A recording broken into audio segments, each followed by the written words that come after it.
or get resourced. How are you, Summer? What's alive in you? What's alive in me?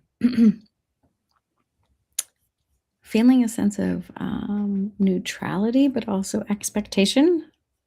Coming back from a retreat this weekend.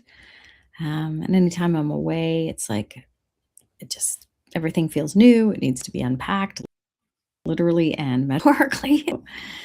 That's most what's alive in me right now. And what about for you? What's alive in you and for you? Uh, Curiosity, just a desire for more ease. Yeah. Just acknowledging that, you know, things have been stressful actually. And Mhm. celebrating that I haven't been bothered by it as much. I am just dealing with it and moving through it. And just acknowledging that there has been a lot going on. And sometimes I think like it needs to be worse for me to be stressed because I'm just kind of like surfing the waves. Yeah. So I just want to acknowledge my resilience and fortitude being with it. Resilience and fortitude. That's a good thing to talk about today and what that is. Yeah. Mm, Yeah. mhm. And speaking to my curiosity, you coming back from your retreat this past weekend, that's why we didn't have a stream. Just curious to hear how that was. What themes did you notice that are kind of related to the work that you're doing with yourself, with your ladies, with me? Wow. Well, it was nothing that I expected, and way more than I expected because, um, well, hi, Giselle. Nice to see you here. Yay. Curious what Facebook Hey, you're on. Giselle. Okay, good. Some of our comments can come in. Yeah. So if anyone else is listening and somewhere, please, yes, make a comment and see if we can see it.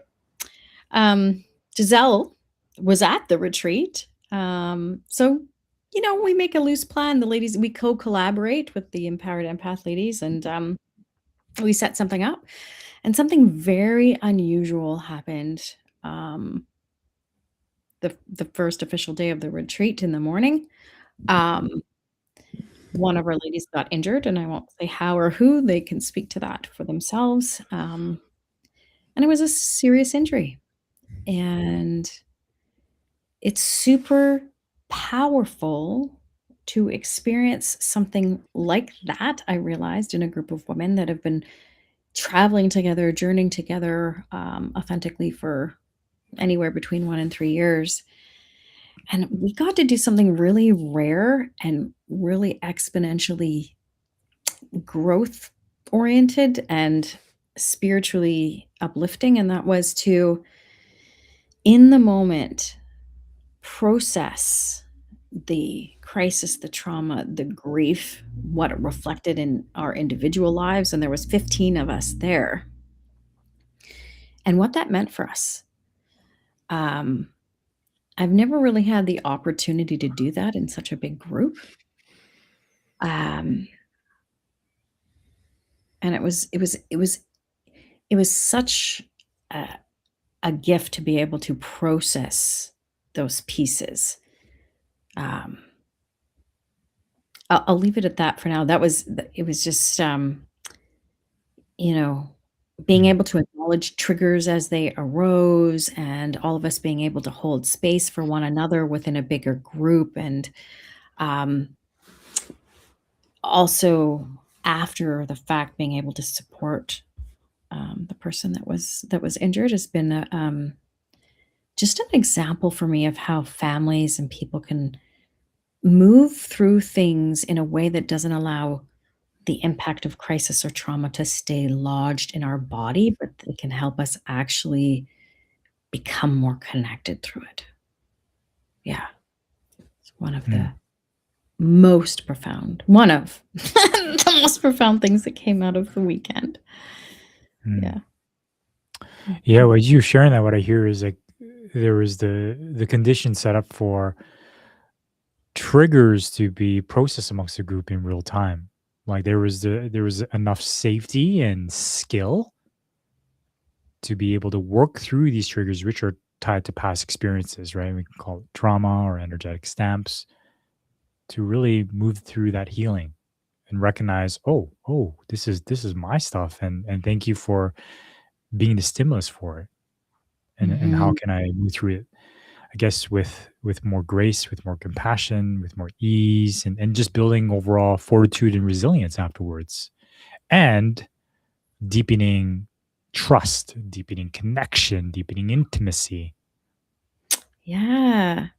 That's the Yeah. most brilliant part is, right, crisis and things like that, like, we see it in movies, it has the opportunity to create deeper bonds and, um, but somehow in our culture, it tends to do the opposite. We aren't taught how to connect through that, to be honest about what's going on and what's alive in our bodies. Um, Another theme that I think created the space for this too was the difference between, and thank you, Drake, because you brought this to my attention. The Greek had two different types of time. We only talk of one, chronos, chronological time, and then they have kairos, which is more about divine timing. And we all live in chronos time, which actually creates a degree of nervous system stress that we're all kind of used to. We're enslaved to it.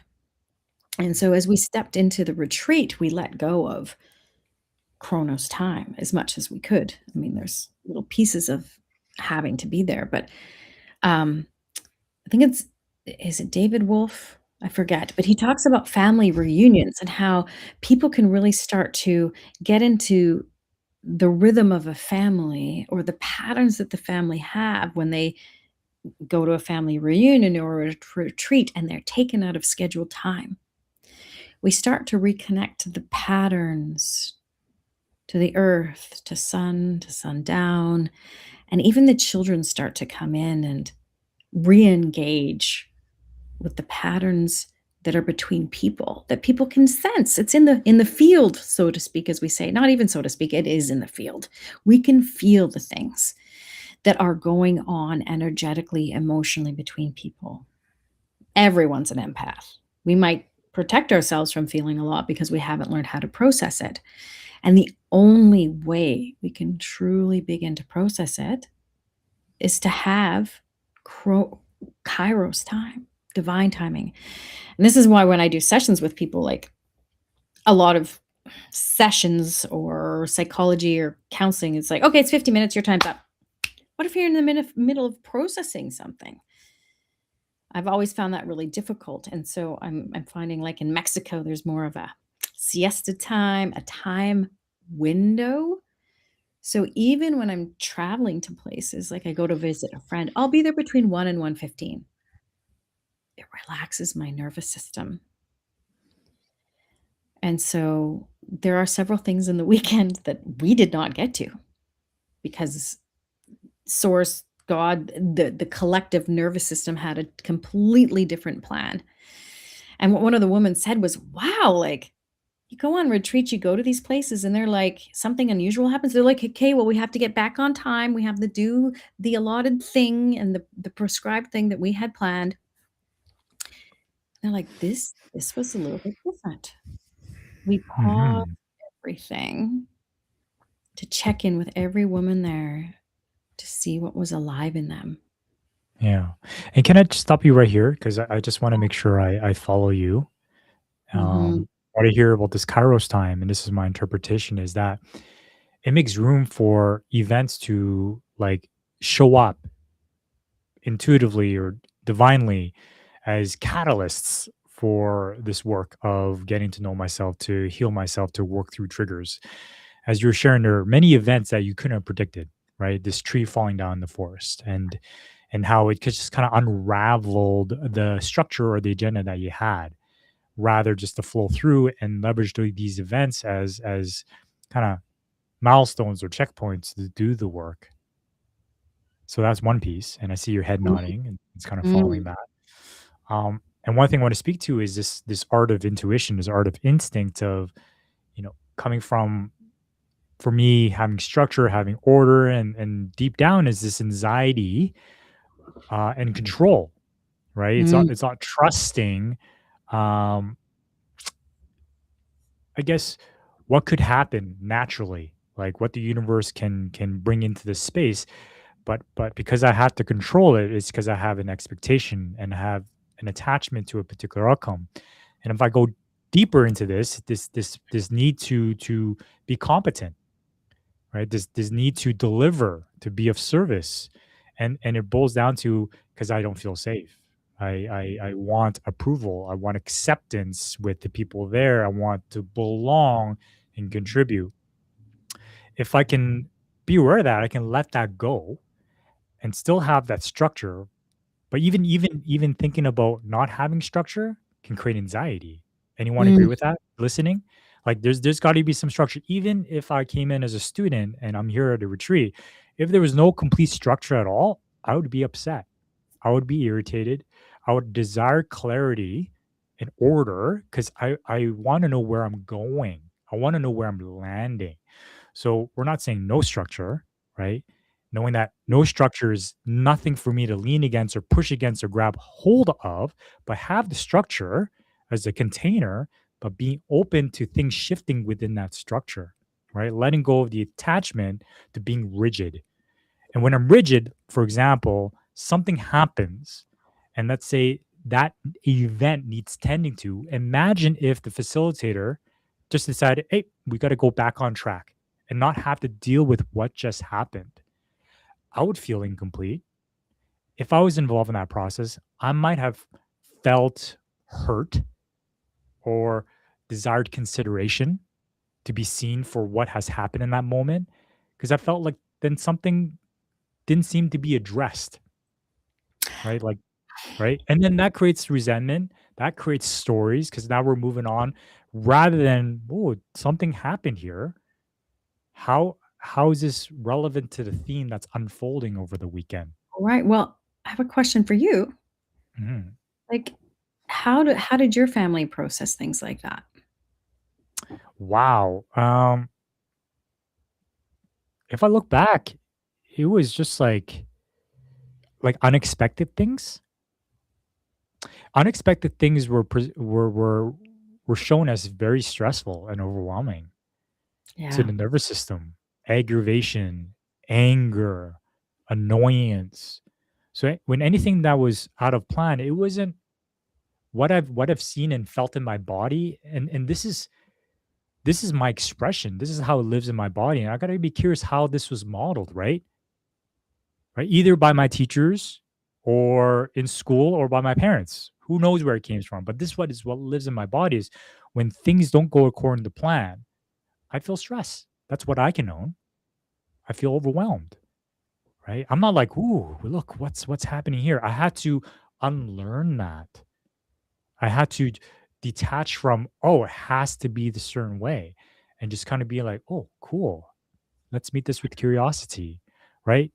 It's like being flexible. It's about being resilient. It's about having fortitude is the ability to flex and shift just like a bamboo, right? Bending in the wind, or a tree that grows deep roots to be able to withstand the challenges of life. Yeah, and I would go so far to say is this is how trauma is created, Mm. right? The secret, "Oh, Resistance. let's not talk about that. Oh, no, we're uncomfortable," right? And so I know, like, for example, when my dog died, my parents sent me away. They didn't wanna talk about it with me, they didn't wanna process it with me. They put my dog down, and then when I came back from camp, they just let me know. So there's been many, deaths or traumas or crises. We witnessed a young boy get hit by a car right in front of us. Oh, and my dad even said, "Don't talk about that." And so, where does trauma come from? It comes from the inflexibility to acknowledge what's happening in the nervous system at the time that it's happening. So this is why then we have to process it years and years later. And so, as it seems like you said, a lot's been going on. I had my car on fire. I saw my dad for the last time. I had someone get injured in my retreat days later, and I also had a friend beaten up. And my nervous system is resilient. I I feel alive. I feel competent. I feel empowered because of the people around us and how we're able to process these things in the moment in an authentic way. Um, I'm actually kind of stunned and a little bit shocked, but it's really not what happens us to us. It's not even how we respond. It is how we respond, but it's also the people and the culture that holds the container for it all. Um, and this speaks to the beauty of what relational wisdom or the culture can actually do to support. It's not, we no longer need to be healed. We're just in the process of realigning ourselves to what's true for us, to what's authentic in us in every single moment. And somehow we've lost this connection to earth, to movement, to fluidity, to how water moves through us. And as we hang on, like you said, to Kairos time and the structure and the rigidity, um, Chronos, you mean? the chronos, yeah. I don't know what I said, but um, the judgment, the labeling, and the chronos time, I think is what actually creates the illness that we are moving through in our culture right now. I mean, I would go so far to say that. Mm. There's not enough Yeah, not enough. balance. Oh, balance. Yeah, Not enough balance. balance. Mhm. I mean, we can't just remove chronos time from our culture, but yeah. Mhm. Yeah, bringing more flexibility, and that, relates to openness. Mhm. If I tie it to being open to different perspectives, open to a different story, um, this cultivates inner power for me. Because if I'm attached to a particular expectation outcome, when this rigidity happens and it doesn't go my way, what happens, right? I collapse, I fight, I flight. Like the resistance, it creates that resistance. And so, how can I be more open and flexible when things don't go my way? And intellectually, it makes a lot of sense. We talk about balance all the time and flexibility. So how to live it in the body. And I someone shared with me this analogy of using my arm. Like, is my body like a closed fist? Like, even feeling that somatically, it Mhm. feels tight. I feel aggravated. My breath is shallow. I feel stressed. Right? Am I walking around life with a closed fist, as a closed fist with my body? Or am I approaching life and the challenges that are happening with an open fist? And even just that change, I'm noticing, oh, there's more ease, there's more lightness, there's more space. I can You're able breathe. to maybe receive. That's what I'm seeing is open. I can give and receive. I don't know if that's Yeah. allowed So you. I can imagine when, your participant got injured or things happened in a retreat. I'm curious, how was your system and how was the people's system in that space? Because that was not part of the agenda. No, it was not. Um, what I observed, um, because I was one of the later people in space and time, I couldn't find my way. Um, and without giving away too many details, because yeah, I want this person to be able to process whatever they're processing right now for themselves. What I noticed is a lot of people want to help. Some people stand away, and a lot of people have a sense of fear. And crisis stress creates protective parts, creates saboteurs, and so a lot of people are triggered. Um, and there are first responders meant to support. And we have a lot of physical first responders in our world. And through the retreat, they were like, Summer, you're a spiritual first responder. This is what we're doing here. Because as we said, as you're triggered, you don't respond in a way that's helpful to life itself. You're responding out of a crisis of your own that this current situation mimics or mirrors. And so the work of being able to be present, even in times of crisis, is a very unique disposition, I guess you might say. It takes some practice over and over again as you're with smaller things with people, bigger things with people, and you're actually able to feel safe enough in your body to be present and have that open hand the whole time versus like, "Oh my god, I don't this is stressful. I don't know what to do." Whatever the thoughts or the stories are going on. And so what I noticed is a lot of people respond out of fear. And when people get into an accident, an injury, or something doesn't go their way, they're like, oh no, why is this happening to me? The first response that most people have is fearful thoughts. Oh, I'm dying. Oh, I'm doing this. And I don't know. And oh no, if it's someone else, is she going to be okay? What should I do? What should I do? It gets into this frenzied state almost. And having a lot of healers there, they go into, okay, what can I do? I'll give Reiki, or I'll do this, or I'll do all these other things. Um, if we are responding out of fear, we're not being helpful, actually. And sometimes we don't realize that we are. So, in that moment, not only is it important for us to be present, it's to invite the person experiencing whoever's been injured to also be present. Because as we get out into a fearful state, into fearful thoughts, the cortisol starts growing, our heartbeat increases. This is not helpful. And so I as I was there, I was kind of observing all of it and recognizing, the work that we do one-on-one with Inside Out, IFS takes us there, is being in the present moment with the body.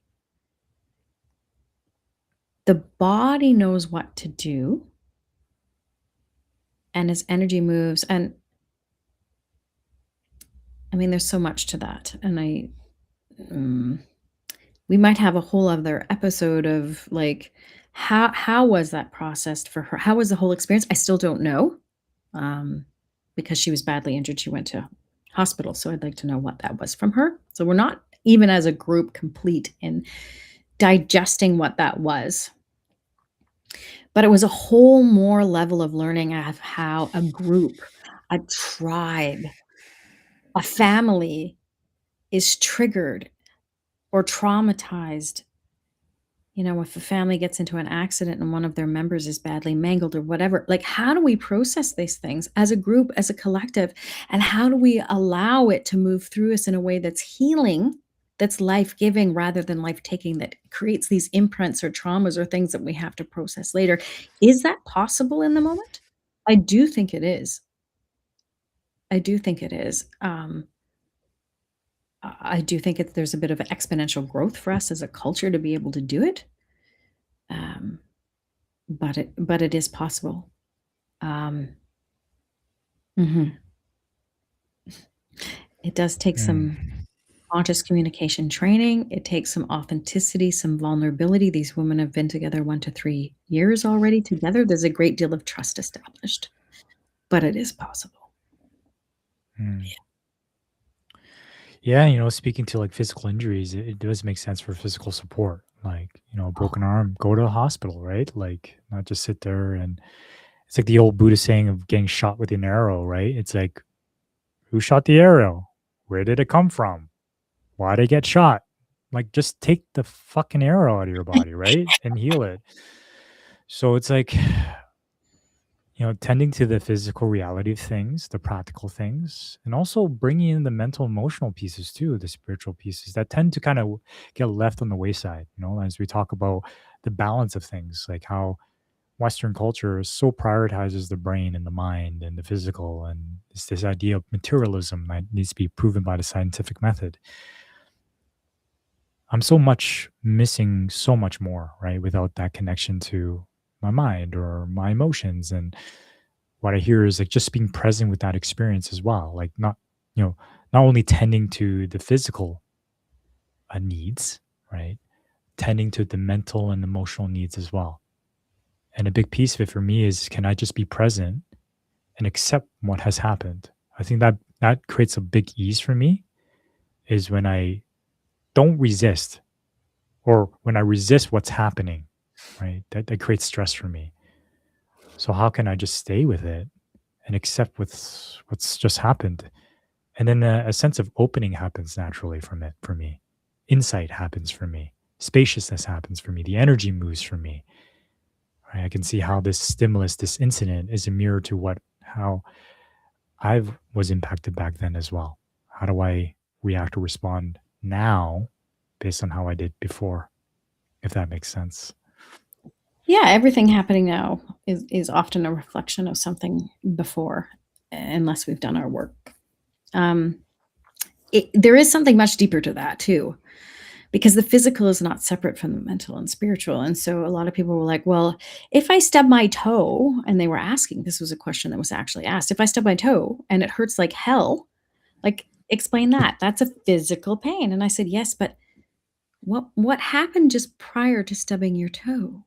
Like, what were you thinking? And so any accident, injury, or crisis, there is something that happens during or just before. And usually it's people thinking in their head something. They're distracted from what's actually present. There's usually a saboteur thought that they're not being present. And so even Dr. John Sarno, physicians, we have a doctor that was in my programs. Physicians, doctors know that it doesn't matter what kind of physical, broken bone, whatever, it it it is different across all people to the level of physical pain that they will say that they're experiencing. It doesn't match. Someone can have a broken back and say they're in a 10 pain, and the other one can say, I'm not really feeling a lot of pain. Physical pain isn't what we think it is. And I learned this when I cut my foot, like, 10, 15, 15 years ago.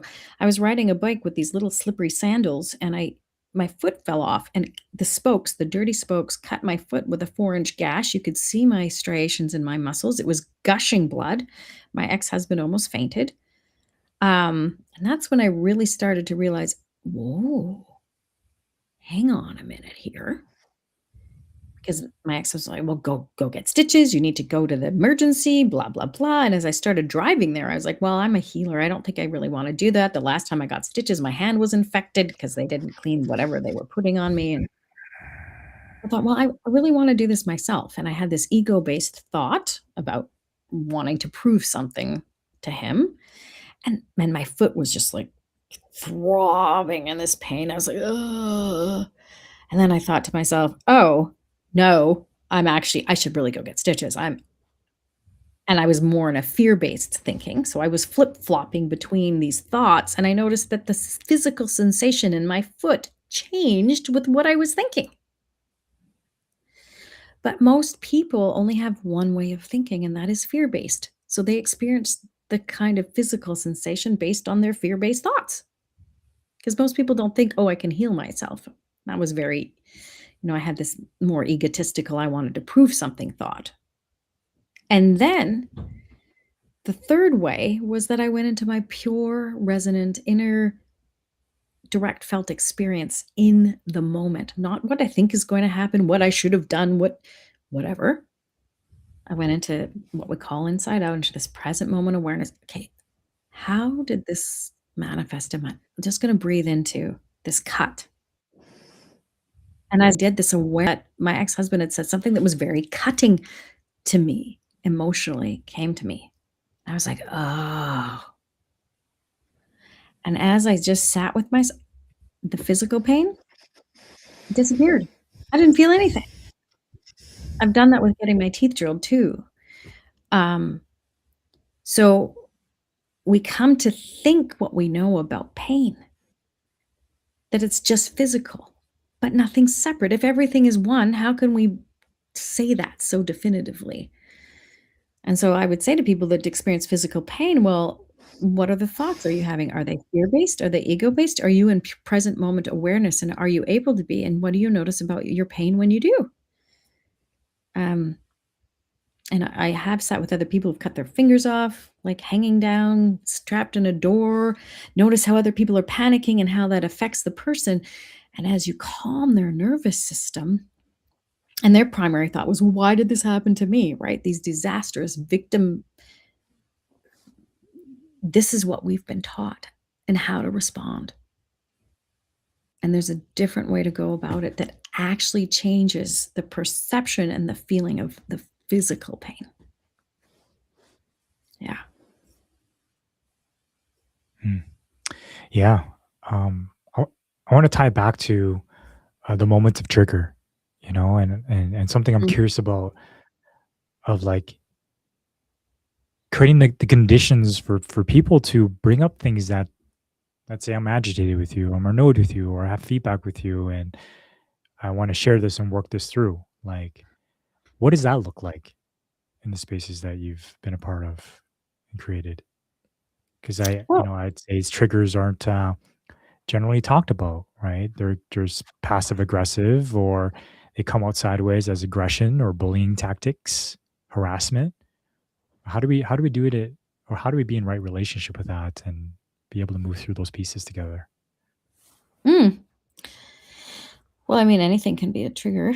Um, in women's groups, there's, well, everywhere. There's always jealousy because we've been brought up in school. We compete. We have to be better than this person and better than um, in our groups. And not everyone, and everyone's learning that it's safe. I've had women say, "Summer, I'm triggered with you." And I'm like, "Great, let's process this. Fantastic." I own what's a reflection for me to truly own. Um, they get to process where it originates. Usually it's a much younger version of oneself. Sometimes it's past lives that it's mirroring or coming to. And the women now even do it with each other. So and so, you triggered me. Really? Oh, why? And then they assess what's alive in them. Um, we are a traumatized species, and so there's a lot of work to be done in that way. Um, Classic psychology talks about projection. We are all projecting our own experiences in a lot of ways, and I don't believe our current culture has really figured out a way um, to process it efficiently. We're usually going backwards. Um, but in our groups, we're starting to catch. First of all, you have to be aware that you're triggered or that something's going on, which means you have to be attending to your body to acknowledge that in the first place, right? And some of us freeze, so we don't recognize it until we have time to process. But as you start getting the education of body awareness and being able to translate that into communication to others, the turnaround time becomes less and less until you can actually be in the present moment and see it as it's happening. Um, so yeah, that's how it's happening in the women's groups that I see over time. Mhm. Yeah, that's something that big part of me is gravitating towards is confrontation, challenge, feedback, stories, clearing distortions and reality checks.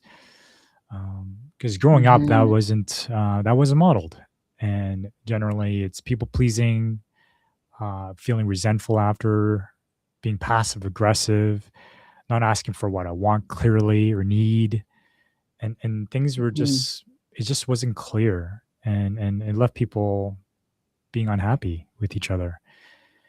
And so I so desired having a safe space where, two men or a man and a woman or a group of people can witness this of like, let's work through a trigger together. And what I noticed in myself is the key piece is slowing down, like Mm. slowing down, like breathing. So that my mind can catch what's happening in my body, the sensations, the feelings, the emotions, because it's so easy for me to start talking and be in my head that I don't track what's happening here. And automatically, I'm in the story that's aggravating me. It's causing me to ruminate and reinforce these enemy images I have with someone, which disconnects my ability to connect because I so want them to feel my pain, like because I'm hurt and I want to hurt you, right? I want you to feel what I'm feeling, and it becomes so much fuel, right? So slowing down is so key because this allows me to then own my experience. What's happening for me? It allows someone to then witness that without needing to be defensive. A big piece of this work Right. working is ownership and taking responsibility of the judgments I have, the stories that I have, Mhm.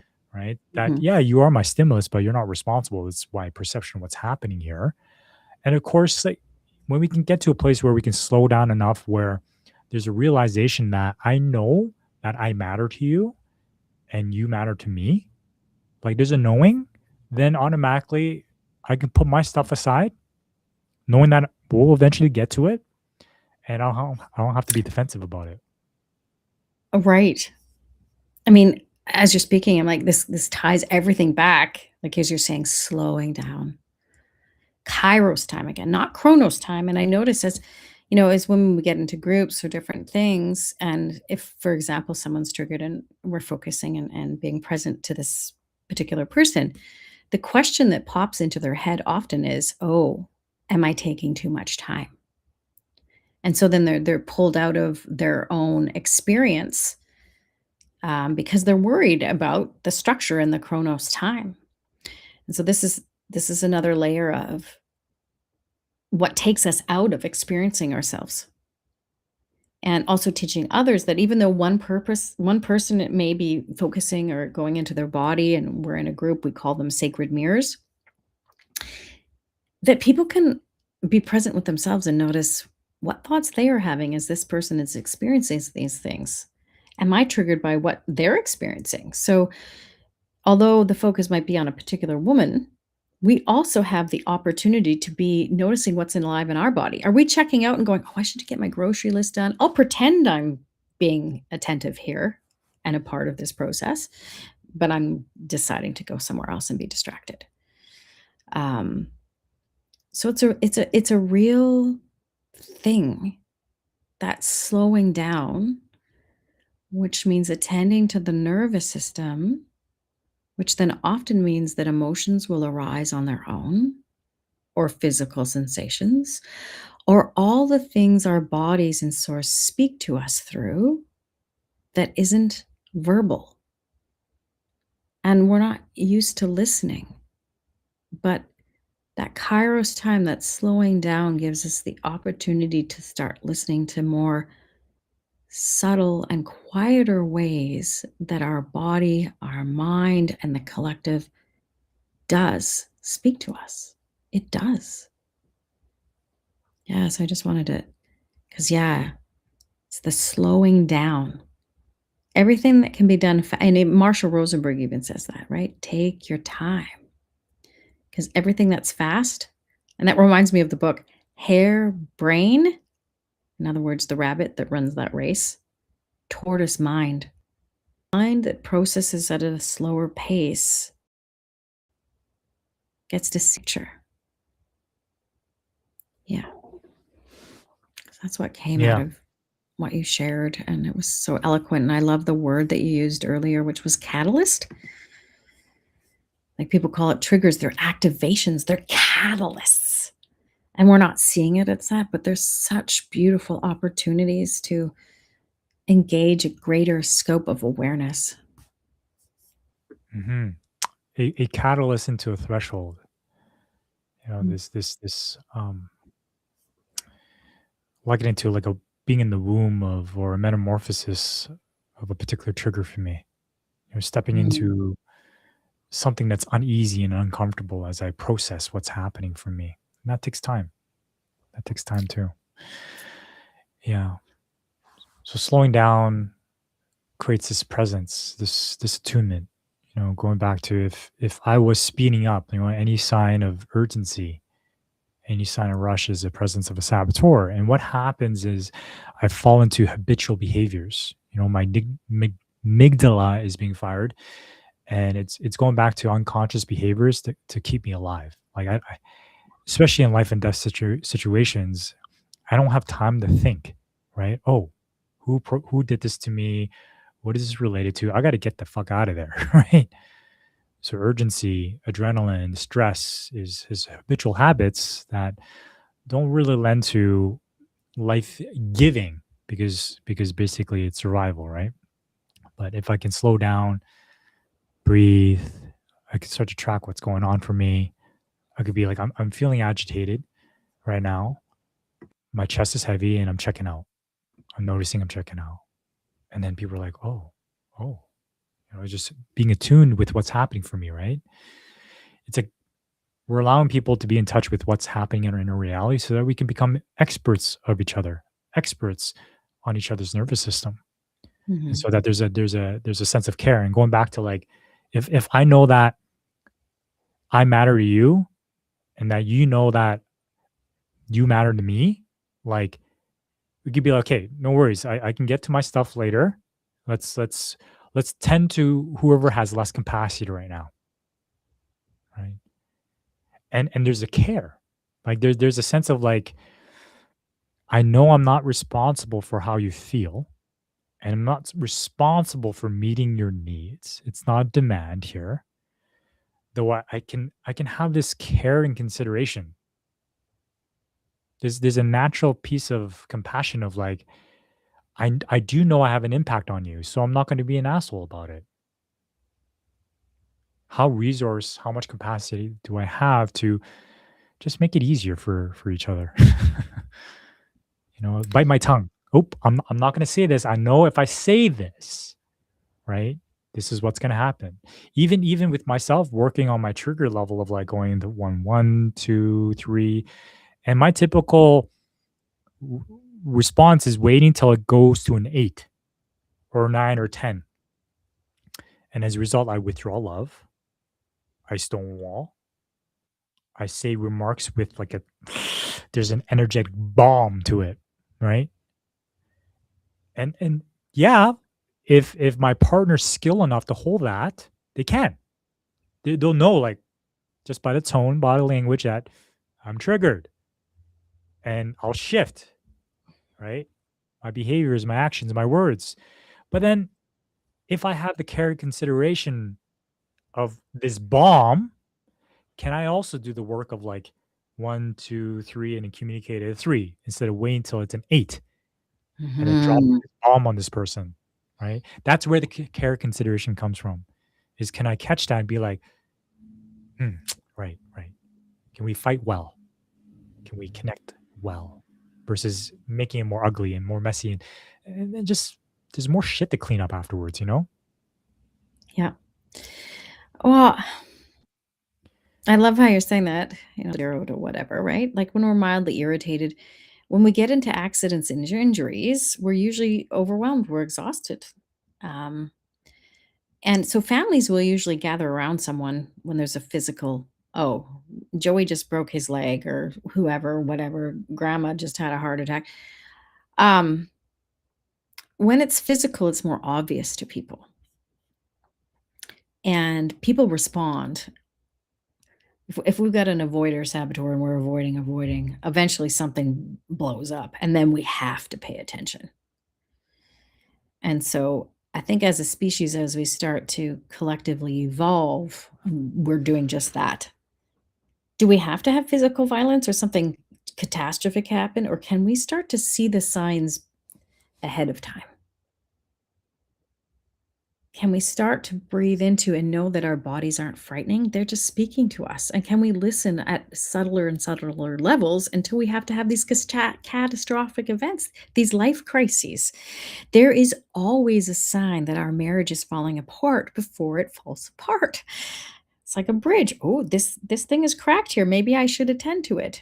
Um, and like you said, as individuals, as we start paying attention and realizing, oh, I'm being able to identify our feelings and our needs and verbally transmute them and know that other people aren't scary and to understand what trauma and triggers actually are as these great opportunities, not just in our head, but actually embodying that. It just it will transform our culture.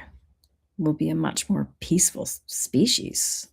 Like it's Mhm. just how it is. Yeah, it's this idea of practicing emotional hygiene. Just imagine if I didn't shower for 10 days, how stinky I would be. My breath, I haven't even brushed my teeth. And this idea of like, you know, growing up naturally suppress my emotions, right? The whole idea of keep pushing it down until I blow up. Anyone kind of relate to that or been around someone like that? Right. So it doesn't go away. Like suppressing it, it's lodged somewhere. It's taking up bandwidth. It's like a couple tabs that are being opened, slowing down my computer. So how do I practice emotional hygiene in a way that actually creates capacity for me, actually builds resilience and fortitude rather than just suppressing it and being strong and being stoic and disassociating, right? When I'm encountering those, emotional things that are like, oh, and it gets scarier because the more I hold in the back end, the more it feels so like large, right? Large. I'm like, I don't want to open to that because I'm gonna blow up, right? And so the sense of being numb, being disassociated is a protection mechanism against something that's already overwhelming. Me being numb is a sign of me being emotionally flooded and I don't know Mhm. how to deal with it. Yeah. So how do I And create spaces for myself to practice emotional hygiene? Right. And that's what mm, we do in a relational wisdom school is we have spaces for people to clean themselves mentally and emotionally with each other with the skills. We call them empathy buddies, offering each other empathy. Right. They even say like I know for me, I have practice pods and people I can connect with that help me clean myself along the way, along with you, right, babe? Like we check in with each other. We check in multiple times a day to see where we're at. That's part of it. I can't expect myself to not do that and be like, "Oh, I'm not gonna pay the price." Well, I will pay the price. If I don't pay the price, then someone will pay the price. The cashier will pay the price. The person on the road will pay the price. My kids will pay the mhm. price based on my reactions, right? I'm taking my stresses at work and I'm laying the bomb when I come home, and that has an impact. Yeah. This gotta be part of schooling. Police brutality is up. There's so much, and the stressors are getting higher. It's such a important thing. I know Giselle has a comment there. Maybe you can bring it up. I sense in our society something we can see is somehow more acceptable. You're responding to when people get physically injured or whatever, and then the family gathers around because yeah, we're not taught to tune in, to ask the feelings, the need, the energetic body that we are.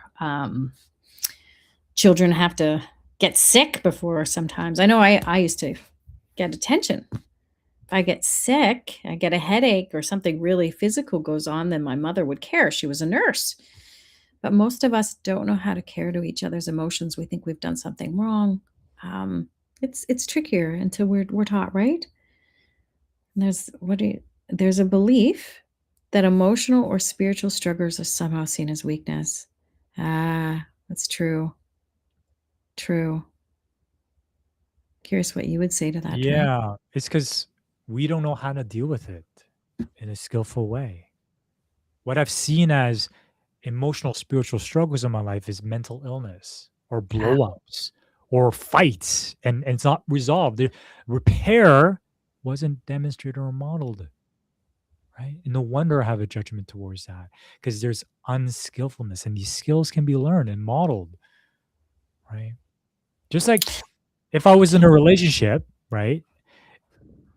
I live longer. There's studies and research and data that I live longer if I was in a relationship versus not. But if I was in a relationship that stresses me out every single day and was not healthy, it actually kills me quicker than being single, right? yeah, so true. So how skillful are we at dealing with the emotions, the spiritual side of things? That is part of human life, Yep, rather than just 100. push it away and not deal with it. Well, I like what you said, right? Oh, if something's happening, we tend to label it, right? Oh, it's a mental illness, it's a something. What if we took the labeling out? Yeah, and here's a comparison. Okay, here's a good comparison. Mhm. Me not dealing with my emotional mental struggles is the same thing as me being single and being living hedonistically, YOLO. Hey, I'm not down on that. Okay, sure, I'm gonna meditate on a month. No one's gonna bother me. No stresses. True. Have fun. Great. Now, the other side is I'm in a relationship and I'm trying to deal with these emotional struggles and I'm unskillful at it. It's friggin' stressful. That's me being in an unhealthy relationship, right? Now, the other verse of the coin, what if I'm skillful? I have the tools. I have a community I can lean back on. I'm not putting the village on one person. And I'm in a Mm, relationship. Wow. Imagine the yearning and desire that you have for intimacy, for meaning, for purpose, for fulfillment, for freedom, to be seen, to be heard, to belong.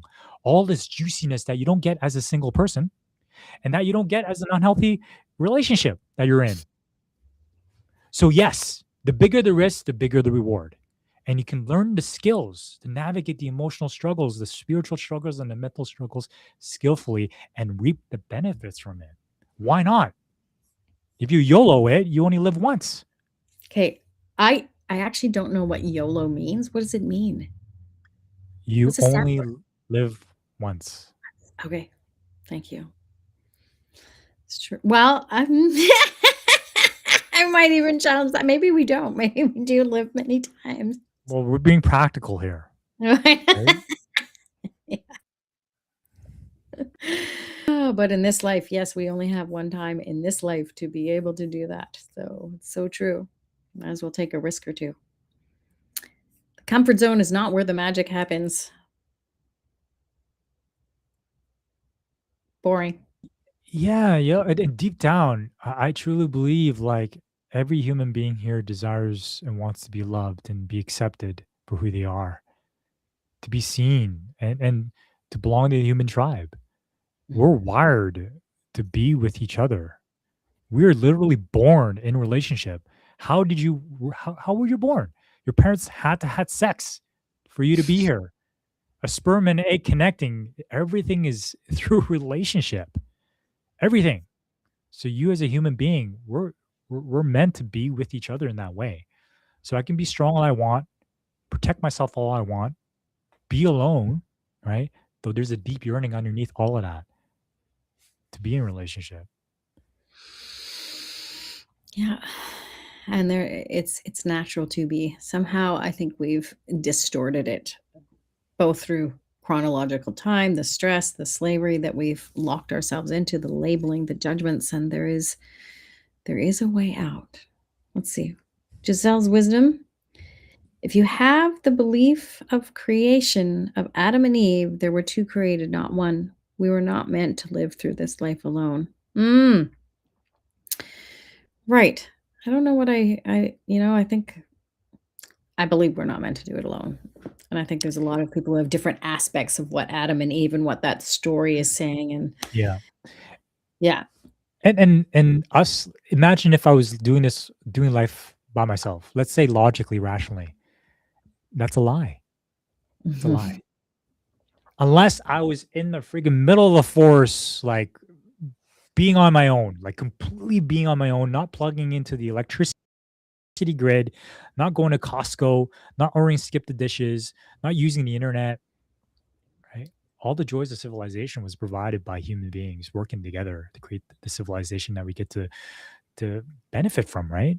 So truly, am I truly living alone or am I part of everything else?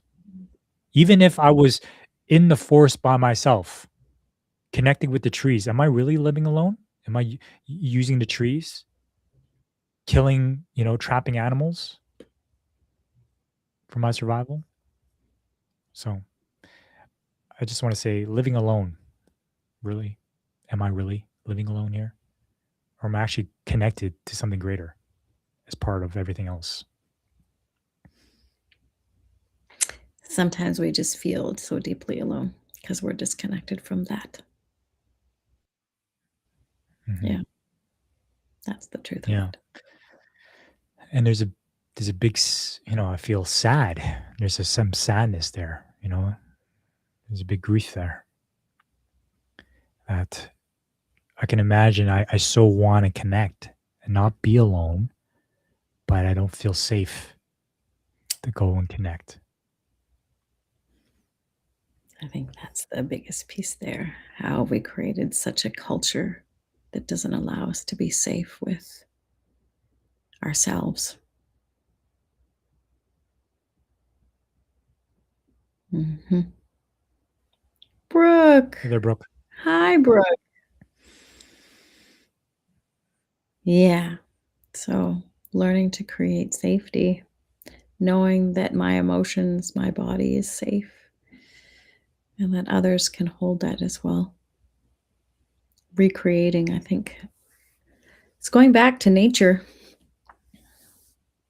Just going back to our nature. We are a spiritual, emotional beings, and there's nothing wrong with us for being that. Mhm. Where are we going? Next weekend? Vibes. It's a beautiful healing and music festival out by Edson. It's small. I imagine there might be a couple of tickets left. If you want a weekend that's both fun, but fun loving and healing at the same time without all the maybe things that I don't like about bigger festivals, uh, consider coming out and joining us. Yeah, it's called Vibestown. You could check it out at vibestown.com. So we won't have a stream next Friday as we'll be away for that festival, and we're also facilitating a workshop on the Friday there at 11 a.m. welcoming you to the neighborhood. So check that out.